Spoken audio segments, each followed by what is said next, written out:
Also watching some of your stuff online that I didn't know existed, which was fidelity contracts. Fidelity clauses, yeah. Fidelity clauses. Yeah. So it's something people include in prenuptial agreements, and also sometimes in what's called a postnuptial agreement. So a postnuptial agreement, nuptial meaning marriage, pre meaning before marriage, post meaning after marriage.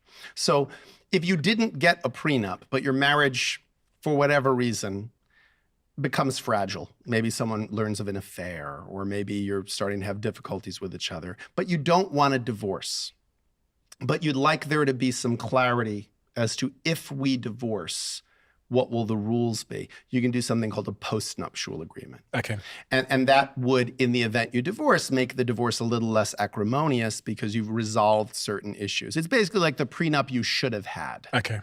So I have seen people in both prenups and in postnups put in what's called fidelity clauses, which essentially are a clause that say that if you cheat on your spouse, here's what the penalty will be. And it could be a financial penalty.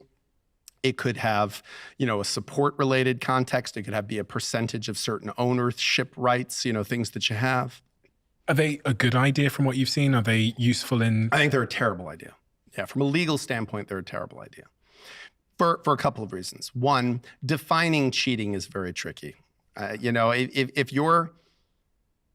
we're going to define cheating as a specific form of sexual contact, I guess that's a pretty clear definition. But even infidelity, it's not all created equal. I mean, I think we could all agree that if your partner, when they were drunk on vacation or at a party, had some kind of fleeting sexual contact with another person, and then woke up the next day and went, oh my God, what did I do? I regret this so much. But they're never going to see this person again. It was just a stupid dalliance. It happened, again, not excusing that behavior, but that's different than if you were having an ongoing affair with another person.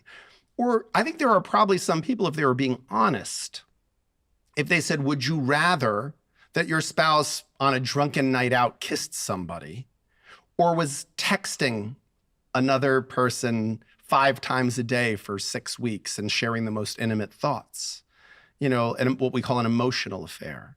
Well, I mean, I think we can agree that something about an emotional affair, like someone becoming your confidant,